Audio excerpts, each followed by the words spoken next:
ṣé ẹ sọ fún ẹ mo ní ọ̀rẹ́ nínú church àwọn aláṣọ funfun yìí tó jẹ́ ọ̀rẹ́ gbogbo èèyàn lè mọ̀ rẹ̀ mẹ́ ó ń lo bulletproof singlet bulletproof tó máa wọ̀ sínú ó ń lò ó so àwọn bàbá wa tí òde òní tí wọn mọ singlet yẹn ṣe tí wọn lè mọ ewé méjì mẹ́ta kan fi parapọ̀ kan fi rán tírà kan fi sápò kí ìbọn má bà wọ́n ṣé wọ́n gọ̀.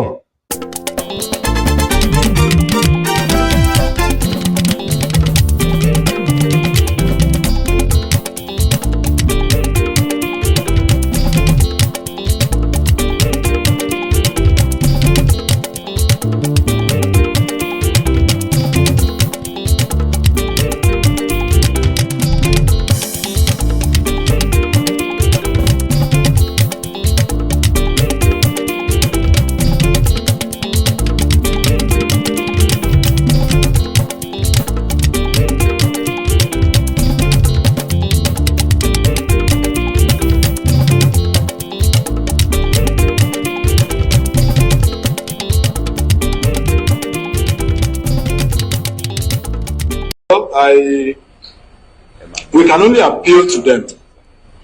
to return all materials that may prove harmful to them.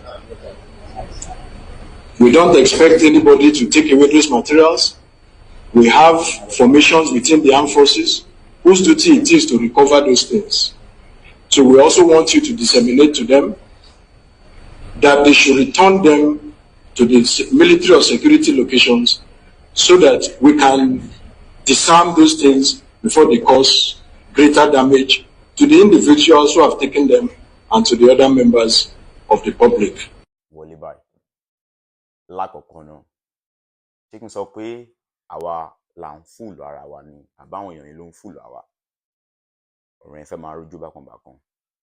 fún àwọn tí ìṣẹ̀lẹ̀ ìjàmbá ṣẹlẹ̀ sí ní ìpínlẹ̀ Ondo ní ìpínlẹ̀ Ọ̀wọ̀ Ondo State lákọ̀ọ́kọ́ náà ìròyìn fi tó wá létí wípé kò sí ẹnì kankan tó kú àbí tó jẹ́ Ọlọ́run nípè thank God for that àmọ́ let's come to think of it ma dáadé àti mọ́mí tẹ bá wo fídíò yẹn dáadáa ẹ lè máa wò bí mo ṣe ń sọ̀rọ̀ yìí wọn náà lè ń wò lẹ́gbẹ̀ẹ́ mi yẹn tẹ bá wo fídíò yẹn dáadáa ẹ rí i pé police station làwọn arábí yìí lọ nígbà tí àwọn arábí yìí dé police station ìbéèrè màá kọ́kọ́ lélẹ̀ ṣé kò sí ìbọn lọ́wọ́ ọlọ́pàá àbí ẹ jẹ́ ká wò àbí kò sí ọta ńlẹ̀ fún àwọn ọlọ́pàá láti yìn padà fáwọn arábí yìí tí mo rò kíní kan wípé nígbà tí ọlọ́pàá fúnra wọn tí wọ́n bá lè dáàbò bo ara wọn nígbà tí ọlọ́pàá fúnra wọn tí wọ́n bá lè dáàbò bo ara wọn ta ni àwa mẹ̀kúnnù get ẹ wo bẹ̀yẹn dáadáa wọ́n lọ sí àgọ́ ọlọ́pàá ìròyìn sọ fún wa pé bí wọ́n yà síbòmí wọ́n lọ sun àgọ́ ọlọ́pàá ok ẹ má máa bínú kí ló wá ṣẹlẹ̀ sáwọn ọlọ́pàá táwọn náà lè retaliate padà at least kò ń ṣe pé bí ilé mẹ̀kúnnù kan lọ àgọ́ ọlọ́pàá direct làwọn pípé yìí lọ why tó fi jẹ́ pé àwọn ọlọ́pàá ń wòran títí wọ́n fi bà gbogbo nǹkan wọ̀nyí jẹ́ ibo ni àwọn ọlọ́pàá yẹn wà ibo ló ń sá lọ àwọn wo ló wà ní duty ní ọjọ́ náà mo ti rí ìròyìn tipẹ́tipẹ́ nǹkan ṣe bẹ́ẹ̀ ni pé mi ò rí ni bàbá Èkìtì sọ̀rọ̀ nípa ẹ̀ lọ́jọ́ sí ẹni tó bá wo fídíò mi tí mo ṣe last bàbá yẹn ni mo upload ọ̀rọ̀ tí bàbá yẹn sọ mo farabalẹ̀ dájẹ́ sọ̀rọ̀ bàbá yẹn wọ́n á wò ó pé bí àtẹ máa rí ẹnìkan tó tẹ̀ máa lè jáde láti bá wa sòótọ́ ọ̀rọ̀ nínú ìlú yìí ká zoom kó bí àwọn èèyàn kan ló jáde tí wọ́n fèrò ní wọn hàn wípé nǹkan báyìí nǹkan ó lọ ní country ò kọ́ bá wa fi ìdádúró sí ẹ̀ tí máa rí àwọn ọlọ́pàá yẹn gangan fúnra wọn wọ́n ti máa gbé tear gas èlòmí tètè máa gbé ìbọn wọ́n ti fi ìbọn máa dẹ́rùbà àwọn aráàlú nígbà tí àwọn ọlọ́pàá wá rí àwọn bandit nígbà tí àwọn ọlọ́pàá fúnra wọn bá ti ń bẹ̀rù bandit ta lè mí tó nígbà tí mo kọ́kọ́ wo fídíò yẹn ọ̀rọ̀ yẹn fẹ́ dàbí ẹni pé ó fẹ́ funny ẹ wá gbọ́ kinní kan fídíò tí mo fi wọlé lẹ́ẹ̀kan yẹn níbi tọ́lọ́pàá yẹn ti sọ̀rọ̀ àwọn aráàlú yẹn sọ wípé àwọn arífọ́nrán kan níta ti rí wípé bandit ló ń yí nǹkan tí àwọn US tí wọ́n jù yẹn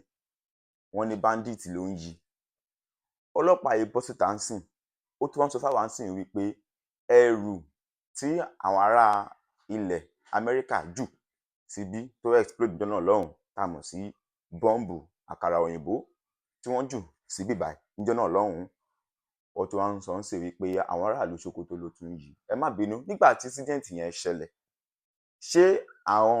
troops títí wa wọn lọ síbi ibi sports yẹn ibi tí kan yẹn ti ṣẹlẹ̀? Ta ló wá confam news yẹn fáwa? Àbí ṣe wá sọ pé àwọn sójà náà lọ́wọ́ wọn tó lọ síbẹ̀? Lákọ̀ọ́kọ́ fídíò àkọ́kọ́ tí mo fi wọlé, àwa fúnra wa nìkan la lè gbára wálẹ̀ nínú country yìí,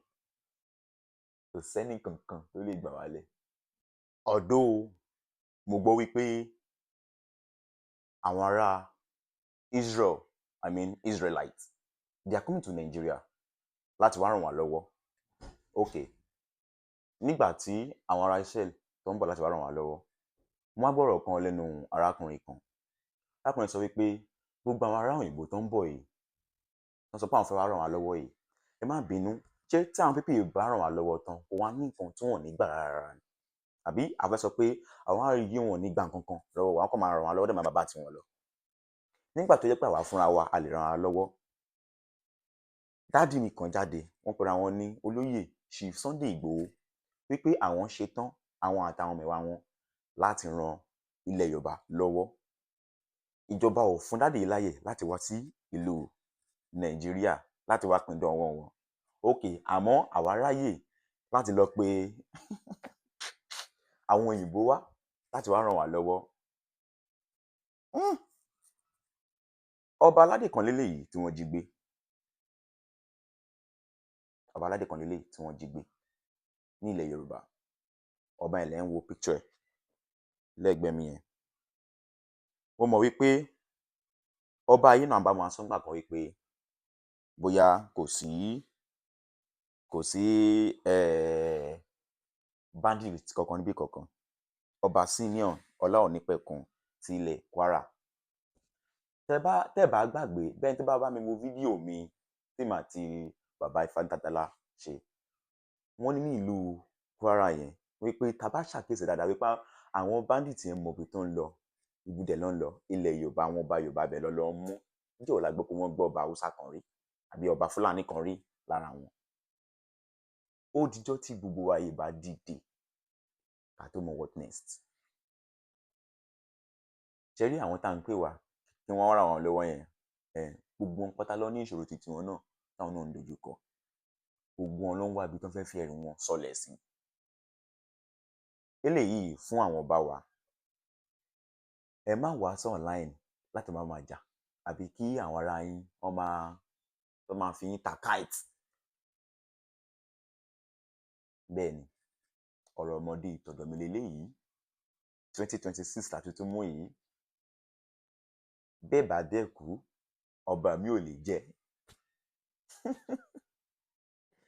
Gbogbo ẹ̀yin ọba ilẹ̀ Yorùbá kó tó jíire, ẹ jẹ́ kí gbogbo wa jí. Káyé fẹ́ àwọn èèyàn joyè káàkiri. Ìfẹ́ ká mójútó àmójútó.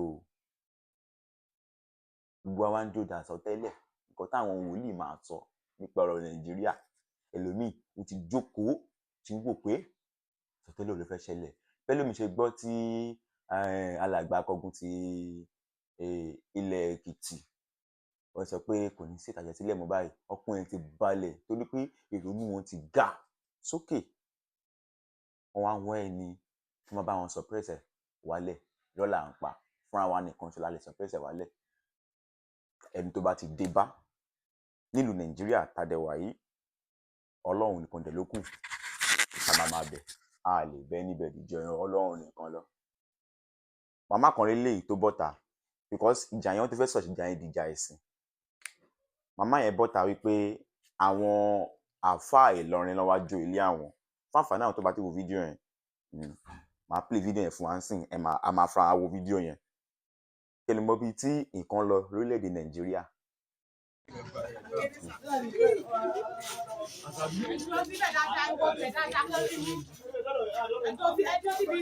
Ẹ gbà wá o. Ẹ gbà wá o.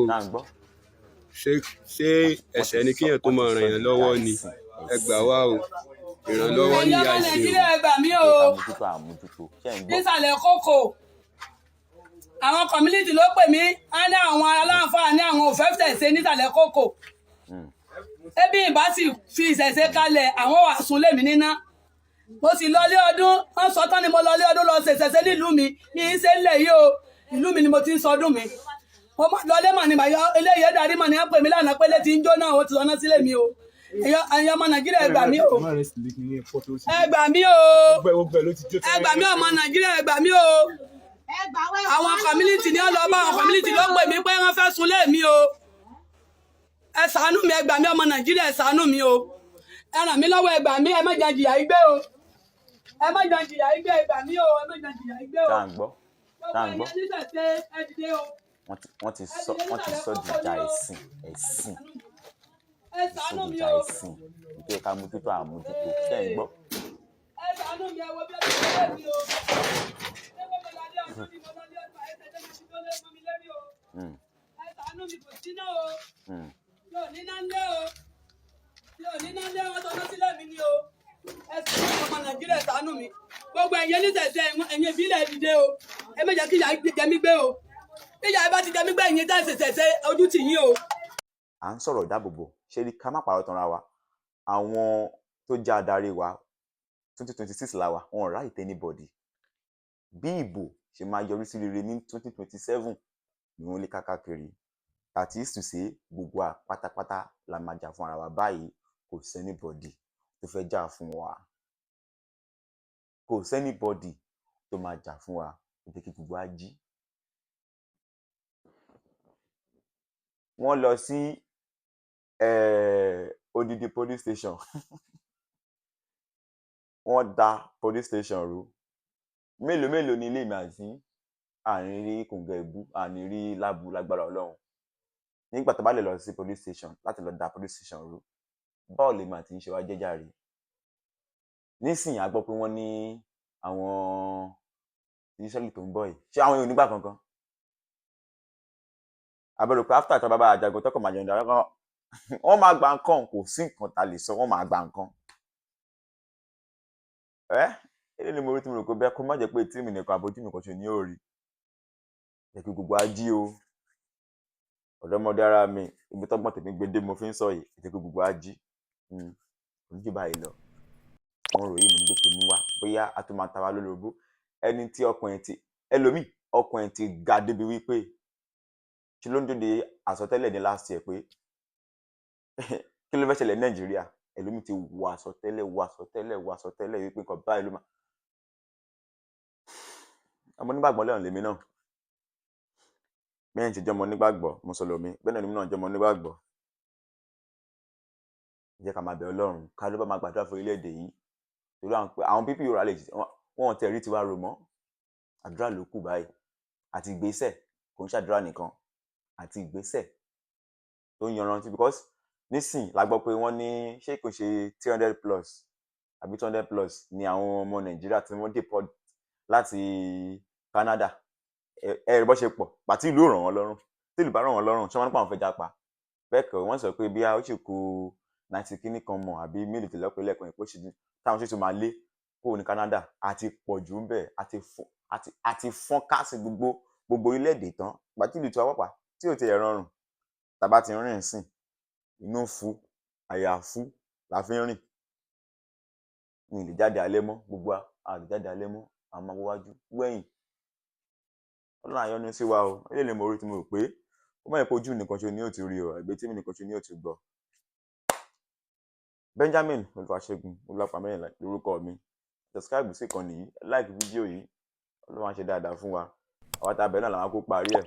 ìdí ká túbọ̀ máa pariwo sí káàkiri àwọn pípì wọ́n ti tún bẹ̀rẹ̀ títí wọn o wọ́n ti bẹ̀rẹ̀ sí ní ṣọṣẹ́ káàkiri àwọn tó wọ́n lè kó ní Ṣòkòtò wọ́n ti wà ní àpò Ṣòkòtò tí wọ́n ń bí o ẹjọ́ ìjọba wa bá wa kàn ṣe sí o a mọ̀ pé aṣáàdùpẹ́ ẹṣẹ́ bá wa kàn ṣe sí